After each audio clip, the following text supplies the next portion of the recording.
Начнем издалека, то есть из леса. Линии электропередач видели, наверное, все. Провода висят себе и висят, иногда гудят, ток по ним идет. В общем, картина привычная. Так вот, для того, чтобы опоры стояли, провода висели, а ток шел, и существует такое предприятие. Это была присказка, а сказка, точнее достоверный рассказ, впереди. Итак, все по порядку. Открытое акционерное общество «Дальневосточная распределительная сетевая компания» базируется в Благовещенске, создано в декабре 2005 года. В ее состав входят в том числе и южно-якутские электрические сети, это уже Алдан, которым и подчиняется Нерюнгринский район электросетей. Его участок начинается в Тынде и заканчивается в Большом Немныре. Чтобы было понятно, это 560 километров высоковольтных линий. Если деятельность предприятия в целом заключается в передаче и распределении электроэнергии, то деятельность его коллектива, это чуть более 100 человек, соответственно, в своевременном обслуживании и ремонте электросетей. Поэтому основная специальность здесь – электромонтер. Потому и женщин здесь всего 17. Треть коллектива – ЭТРовцы, средний возраст – 35 лет. И, кстати говоря, молодежи в последнее время на предприятии стало больше. Работа сезонная. Зимой сотрудники готовят оборудование, а когда потеплеет, отправляются на участки, где ремонтируют и заменяют деревянные и металлические опоры. С металлом проще, в отличие от дерева, которое не столь долговечное, требует особого внимания. Естественно, для особых работ нужна особая техника. Автомобили, вездеходы, бульдозеры, трелевочные трактора, автоподъемники, передвижные электролаборатории. Ну и, конечно, особые люди, среди которых есть и ветераны. Владимир Двойкин, Наталья Вибе, Александр Кологривов, Виктор Епифанов. Василий Семин тоже на предприятии, да и в Южной Якутии вообще давно. Начинал старшим мастером, начальником участка распредсетей, а последние 14 лет руководит работой Нерюнгринского района электросетей. Электромонтер службы высоковольтных электрических сетей Валерий Николаев сотрудников своей бригады называет «мои дети». Лукавства в этом нет. Во-первых, потому что работают с ним по большей части действительно молодые ребята.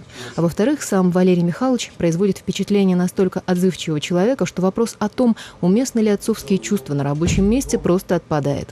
А вот дома приходится иметь дело преимущественно со слабым полом. У Валерия Михайловича 3 уже взрослые дочери. Правда, разнообразие в женский коллектив 1,5 года назад внес появившийся на свет первый внук, а спустя еще год трижды отец стал еще и дважды дедом, опередив таким образом большинство своих коллег и друзей. За время работы в ЮАЭСе, в этой бригаде высоковольтных электросетей, судьба меня свела с очень хорошими людьми. Вот. Нерюцкий Николай Леонидович, Ключков Василий Васильевич, они всегда и меня поддерживали, я их поддерживал. Валерий Николаев родом из Чувашии. Там он родился, рос, учился. По образованию электросварщик, строил тракторный завод. О работе в энергетике никогда и не думал. Вообще все в родной республике складывалось достаточно благополучно и стабильно. Была хорошая работа, уже к тому времени сложилась семья. И даже пресловутый квартирный вопрос был для этой семьи не вопрос. Как раз накануне отъезда она получила новенькую двухкомнатную квартиру. Получается, бегством от безденежья это назвать было нельзя. В 80-м году во время отпуска приехал брат моей жены. И вот он так с восхвалением, с восхищением рассказывал о природе Якутии, о работе свою.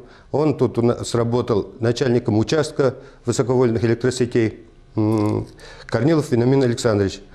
И я тут загорелся, отдал свою квартиру в Чебоксарах, двухкомнатную новую, и приехал сюда по вызову. Валерий Николаев поселился в Чульмане, построил там новый дом, и когда спустя 9 лет предприятие переехало из старейшего поселка в Нерюнгри, остался верен и месту работы, и месту жительства, так и не решившись переехать в молодой строящийся город. Да и в родную Чувашию возвращаться тоже пока не собирается. Остались в прошлом юношеские увлечения лыжным бегом, боксом, игрой на гармошке. Валерий Михайлович говорит, что заниматься чем-то иным помимо работы нет теперь времени, да и просто неохота. А вот чувашский язык он прекрасно помнит и готов сказать, а точнее пожелать чего-нибудь доброго и хорошего, разумеется, и зрителям нашей программы.